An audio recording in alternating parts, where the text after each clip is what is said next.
Be me, John, 28-year-old marketing analyst at a tech firm. Been here for 3 years, busting my ass every single day. Usually first one in the office at 7 a.m., last one out around 7 p.m. Genuinely love what I do, always looking for ways to improve our campaigns. Work with this woman named Patricia. She's like 42 or something. Been with the company for 7 years.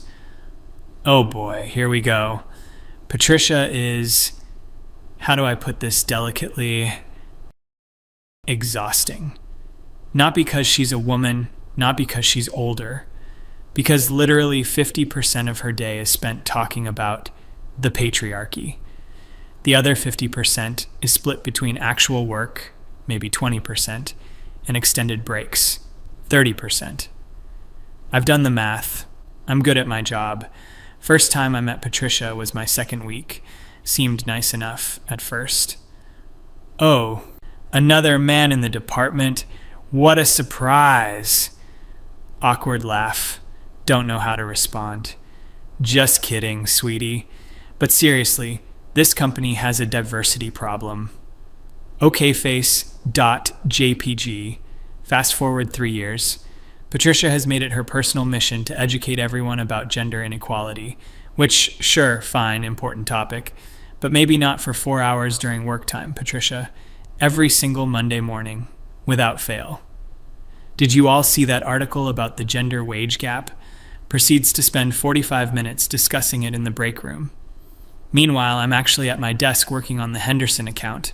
Our boss, Margaret, yeah, a woman, that'll be important later, keeps giving Patricia these looks. The please shut up and do your job looks. Patricia doesn't notice or doesn't care.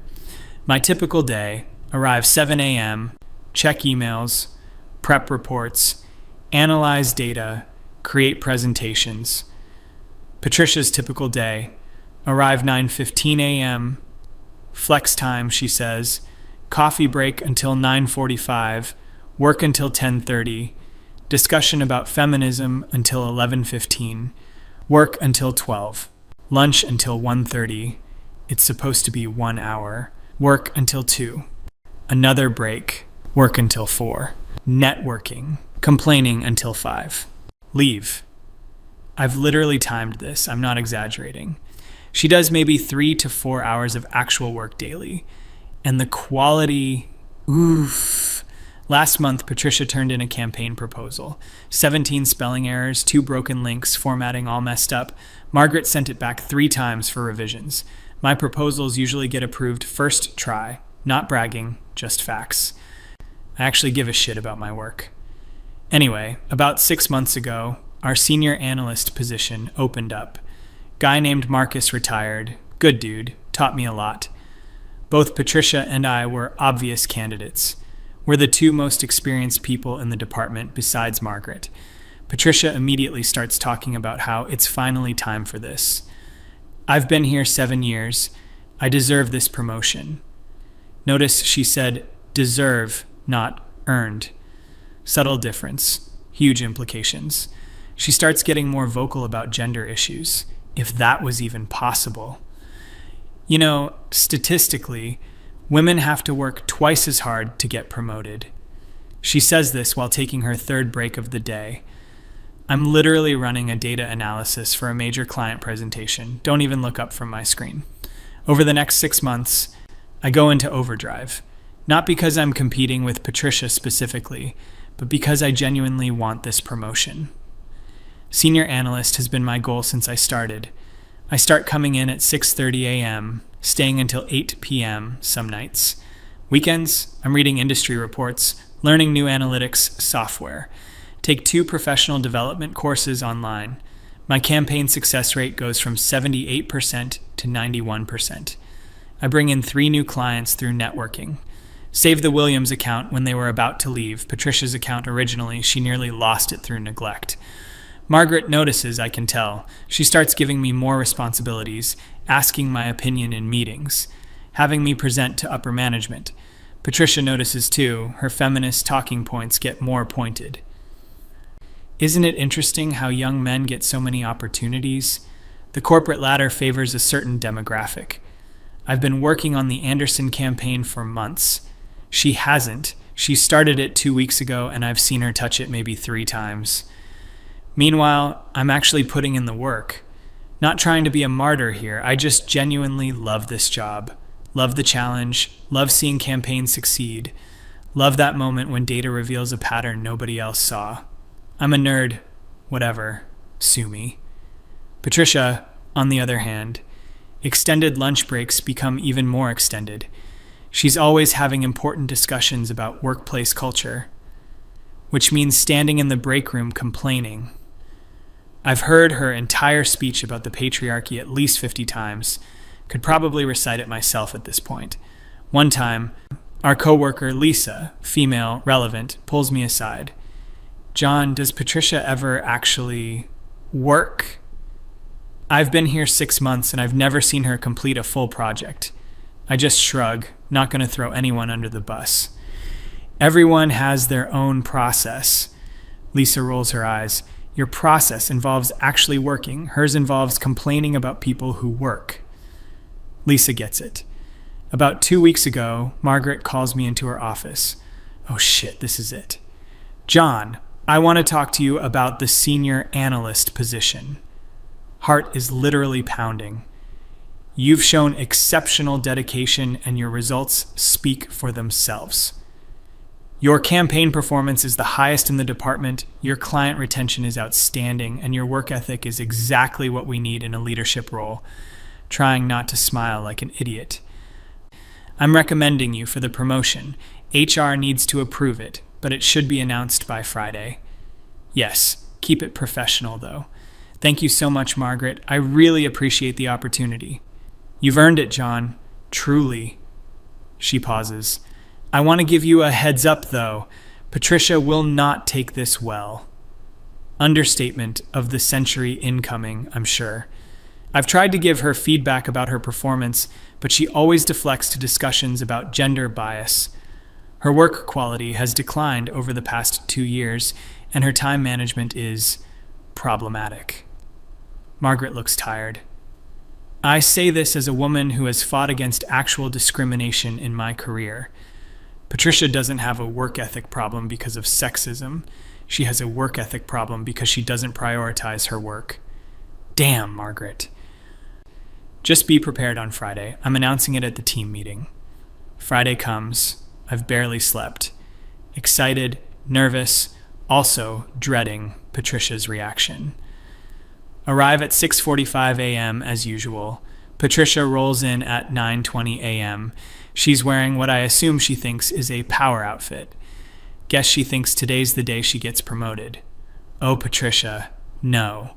Team meeting is at 10 a.m. Everyone gathers in the conference room. Our department is like 12 people. Patricia, me, Lisa, Jennifer, Aaron, Mike, Tom, Rebecca, Sandra, Kevin, and 2 newer people whose names I always forget. Sorry. Margaret stands at the head of the table. Good morning, everyone. I have an exciting announcement. Patricia literally sits up straighter. She's smiling. Oh God, this is going to be so bad. As you know, we've been considering candidates for the senior analyst position. This was not an easy decision as we have talented people in this department. Patricia nods, like, yes, me, I'm talented. However, one person has consistently demonstrated exceptional performance, dedication, and leadership qualities. I'm trying to look neutral, don't want to seem cocky. I'm pleased to announce that John will be our new senior analyst, effective next Monday. The room erupts in applause. Lisa is grinning at me, thumbs up. Aaron reaches over to shake my hand. Jennifer mouths congratulations. And then there's Patricia. Oh my God, Patricia's face. It's like watching a tomato have an existential crisis. Red doesn't even begin to describe it. She's gone from pale to crimson in approximately 2.5 seconds. The clapping dies down. Everyone's starting to notice Patricia's reaction. She's literally trembling, hands gripping the table, knuckles white. Congratulations, John, Margaret continues. Your hard work has... What? Patricia's voice could shatter glass. Everyone freezes. Margaret stops mid-sentence. Patricia, I understand you're disappointed, but... Disappointed? I'm beyond disappointed. She's standing now. Full standing, chair screeching back. I have been here for 7 years.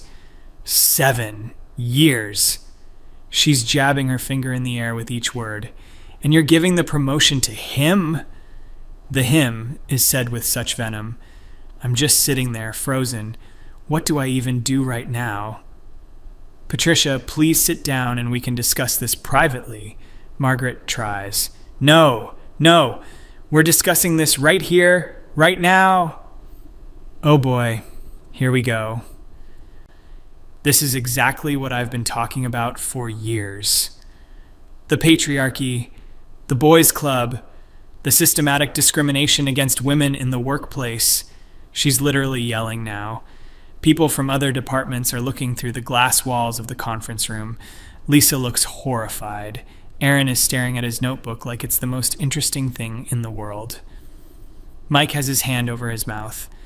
Patricia, your gender had nothing to do with this decision, Margaret says firmly. She's trying to stay calm, but I can see her jaw clenching. Bullshit. Did Patricia just drop an F-bomb in a professional meeting? Yes, she did. Complete bullshit, Margaret. I have more experience. I've been here longer. The only reason John got this promotion is because he's a man. Okay, now I'm getting a little pissed. I've worked my ass off, but I stay quiet. Margaret's handling this. Patricia, that's not true, and you know it, Margaret says. Her voice is getting that sharp edge. John's performance metrics are higher. His client retention is better. His work quality is consistently excellent, and he puts in significantly more hours than you do. Oh, shit. Margaret just went there. Patricia's eyes are bulging, literally bulging. More hours? You're penalizing me for having work-life balance? That's a feminist issue right there. Women are expected to sacrifice everything for their careers while men get promoted for basic tasks. Basic tasks? I've been here 10 to 12 hours a day for 6 months. Lisa can't help herself. Patricia, John stays here later than anyone and his work is really good. Oh, so now you're defending the patriarchy. Lisa. Patricia turns on Lisa like a snake. Internalized misogyny. That's what this is. You've been brainwashed by the system. Lisa's mouth falls open. What? I just said he works hard. That's the narrative they want you to believe. Patricia is fully screaming now. Her face is so red, I'm genuinely worried about her blood pressure. Women's work is always devalued. Always. We work twice as hard and get half the recognition. Jennifer quietly. But do you, though? Work twice as hard. Oh, Jennifer just threw gasoline on the fire. Patricia's head whips around so fast. What did you just say to me? Jennifer, to her credit, doesn't back down. I'm just saying, John is here before any of us and leaves after we're all gone. And your lunch breaks are like really long every day. That's because I'm having important conversations about workplace equality. In the break room? For 2 hours? Tom chimes in. Oh no, the whole room is turning on her. Not because she's a woman, but because everyone's been thinking this for years. You're all part of the problem, Patricia screams. She's gesturing wildly now. Knocks over a cup of coffee. Doesn't even notice. This is why feminism is needed. This right here. A qualified woman being passed over for a less experienced man who gets praised for doing the bare minimum. Margaret slams her hand on the table. Everyone shuts up. Patricia, my office. Now. No. Did she just refuse a direct order? No, Margaret, I'm not going anywhere. This needs to be addressed publicly since you made this announcement publicly. The announcement was a celebration of John's promotion. Your reaction is turning it into something else entirely, Margaret says coldly. Because it is something else. It's discrimination. She turns to me directly. Oh no. Oh no. You, John. I look up, trying to stay calm. What makes you think you deserve this more than me? Everyone's looking at me. I take a breath.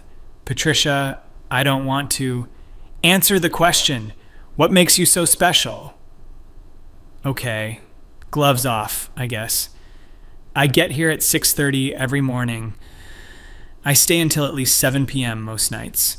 I've completed 47 campaigns this year with a 91% success rate. I brought in 3 new clients. I saved the Williams account. I've taken 2 professional development courses on my own time. My work gets approved on the first submission 94% of the time. I do my job, Patricia. The room is dead silent. Patricia's face goes through several emotions: shock, anger, more anger, rage, then something almost like realization, but then back to rage. So what? So what? Working long hours doesn't mean quality. It means you're inefficient. Grasping at straws now. You have to stay late because you can't get your work done during normal hours. That's not dedication. That's poor time management. Rebecca speaks up. Patricia, he completes more projects than you in those hours. Like, significantly more. The quality of my work is excellent. You had to revise the Henderson proposal 4 times last month, Aaron says quietly, because Margaret has unrealistic standards for women. Margaret's eye twitches. I have the same standards for everyone, Patricia. John's work rarely needs revisions because he takes his time and does it right the first time. While I'm juggling multiple responsibilities. Like what? Mike asks, genuinely curious, not even snarky. Like educating people about workplace inequality, like being a voice for women in this department, like emotional labor that men never have to do. That's not your job, though, Lisa says. Are you kidding me right now, Lisa? Are you kidding me? Patricia grabs her portfolio off the table. I think she's about to leave. Nope. She throws it. Literally throws it. Papers everywhere. 7 years. I have given 7 years to this company. I have fought against discrimination. I have advocated for women's rights. I have tried to make this a better workplace for everyone. And this is how I'm repaid?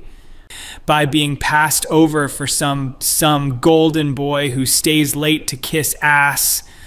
Now I'm actually mad. I stand up. Patricia, I've never kissed anyone's ass. I do good work because I care about my job. Oh, how noble, she shrieks, literally shrieks. The humble hard worker, the dedicated employee, while I'm the villain for daring to have opinions about gender equality. No, you're the villain for not doing your job, Jennifer says flatly. Damn, Jennifer. Patricia looks like she's been slapped. How dare you? It's true, though, Tom says. We've all noticed. You spend hours every day talking instead of working. Your projects are always late. You take 2-hour lunches. You leave at 5 p.m. sharp every day while the rest of us are still working. Work-life balance, Patricia screams. That's healthy. Just because John has no life outside of work doesn't mean I have a life, I interrupt. Calm, steady. I go to the gym 4 days a week. I see my family on Sundays. I date. I have hobbies. I just also prioritize my career because it's important to me. Those things aren't mutually exclusive. Patricia is breathing hard.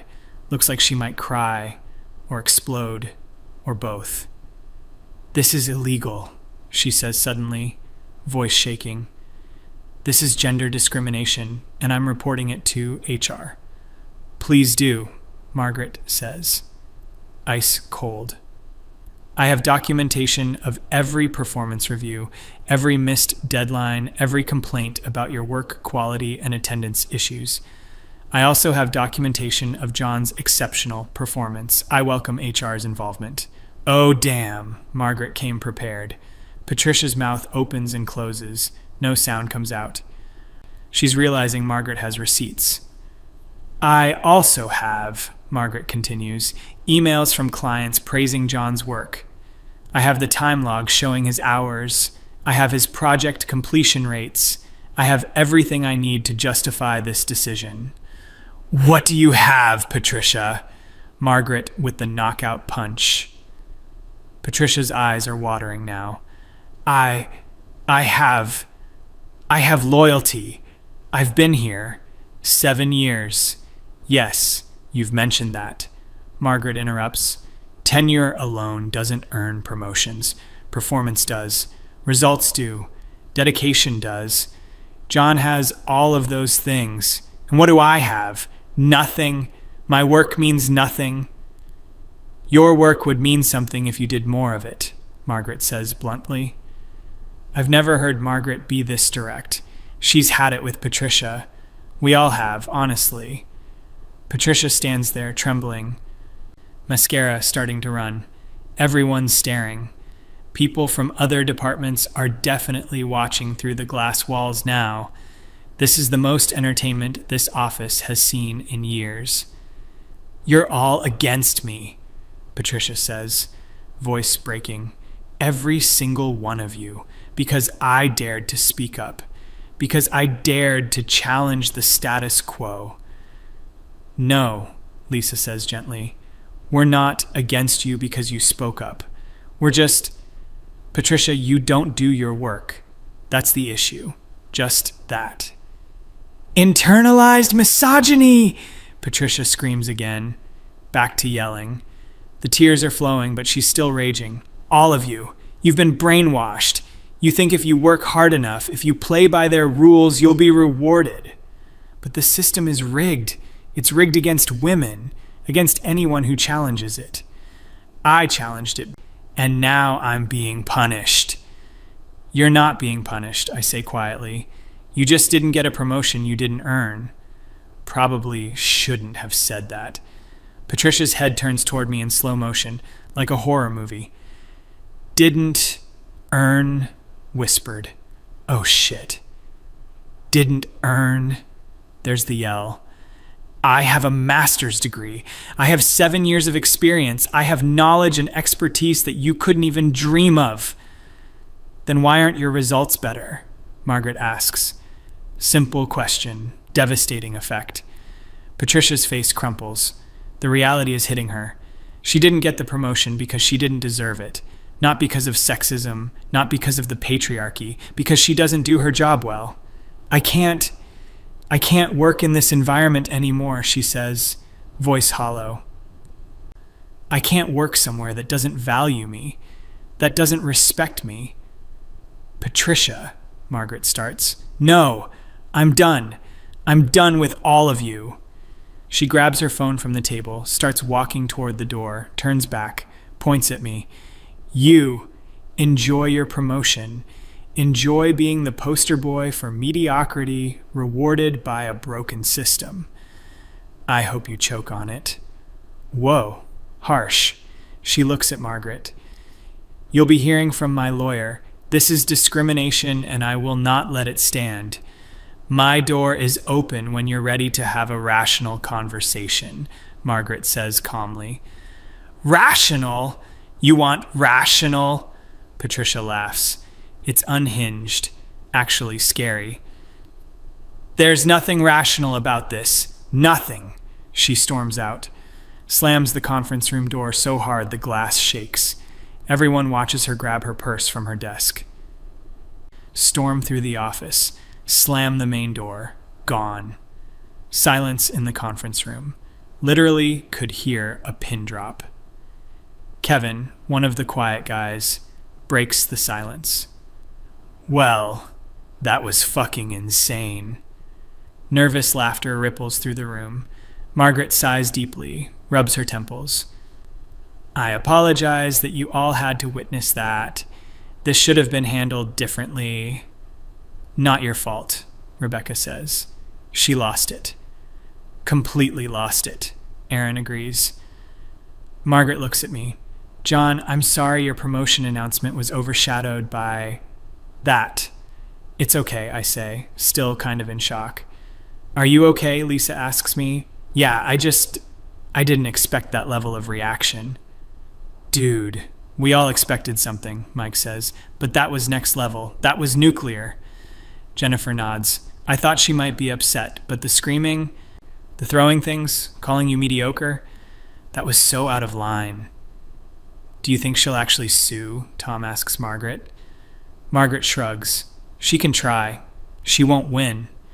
I have years of documentation showing her declining performance and poor work habits. I also have years of documentation showing John's exemplary performance. She looks tired. I've been trying to help Patricia improve for 2 years. Every conversation turns into a lecture about gender politics. I gave up trying 6 months ago.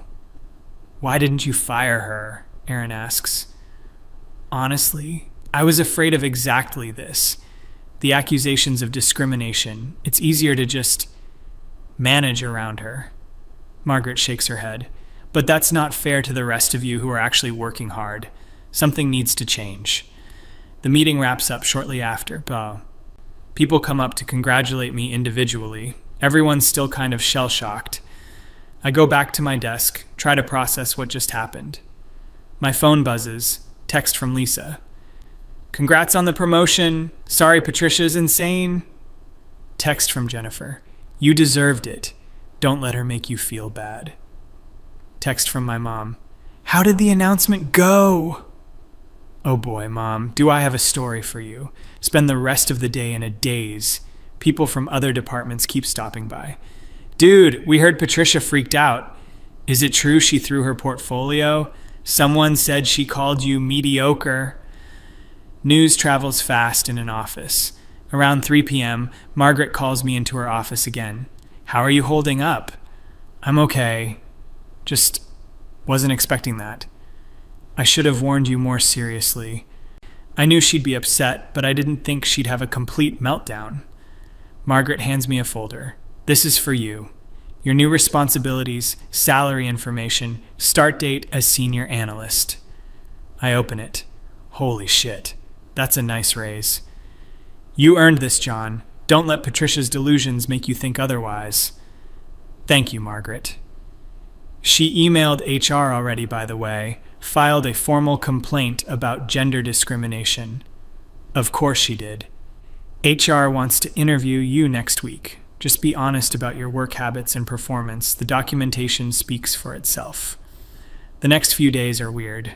Patricia doesn't come back to the office. Emails and sick Monday, Tuesday, Wednesday. By Thursday, there are rumors she's looking for a lawyer. By Friday, rumor is she's job hunting. The office is honestly more productive without her constant commentary. Lisa mentions it at lunch. Is it terrible that I'm relieved she's not here? It's so much quieter. I don't miss the daily lectures about the patriarchy, Jennifer agrees. I just miss the drama, Mike jokes. That was better than reality TV. HR interview happens the following Tuesday. I walk in nervous. It's Helen from HR and some guy from corporate. John, thanks for coming in. We're investigating Patricia's complaint of gender discrimination in the promotion decision. We just want to hear your perspective. I explain everything. My work hours, my project completion rate, my dedication. They ask about Patricia's performance. I'm careful here, don't want to sound vindictive. I can only speak to what I observed. Patricia seemed to spend a lot of time on non-work-related discussions. Her projects often needed multiple revisions. She took extended breaks. But those are just my observations. Helen nods, taking notes. Did you ever feel that Margaret favored you because of your gender? No. Margaret is extremely fair. She's given me feedback when my work wasn't good enough and praise when it was, same as she does with everyone. The corporate guy speaks up. Patricia claims you were given preferential treatment, including better clients and more opportunities to present to management. I was given those opportunities after proving myself. Margaret started giving me more responsibility about a year ago after I successfully handled the Williams account crisis. That was Patricia's account originally. She had nearly lost them through missed deadlines and poor communication. I stepped in and saved the relationship. After that, Margaret gave me more high-profile work, but I had to earn that trust first. More questions, more honest answers. Interview lasts about 45 minutes. Thank you, John. We'll be in touch. 2 weeks later, official email from HR. After thorough investigation, including review of performance records, time logs, project completion rates, client feedback, and interviews with relevant parties, we have found no evidence of gender discrimination in the promotion decision. The decision was made based solely on merit and performance. Patricia emails her resignation the same day. Subject line, hostile work environment. Body of email is 3 paragraphs about the patriarchy, systemic discrimination, and her refusal to work for a company that doesn't value women. Margaret forwards it to the team with 1 line. Patricia has resigned, effective immediately. Please join me in wishing her well in her future endeavors. Lisa replies all, thumbs up. I start my new role as senior analyst the following Monday. It's everything I hoped it would be. More responsibility, better projects, leadership opportunities. The team is supportive and collaborative. Without Patricia's constant negativity, morale actually improves. We get more work done. People seem happier. 3 months later, Patricia posts on LinkedIn. Excited to announce I've joined as a senior diversity and inclusion consultant. Looking forward to fighting workplace discrimination and advocating for gender equality. Lisa sends it to our group chat. She found her calling. Jennifer, a job where complaining is the job. Perfect fit. Mike, think she'll actually work or just talk about working?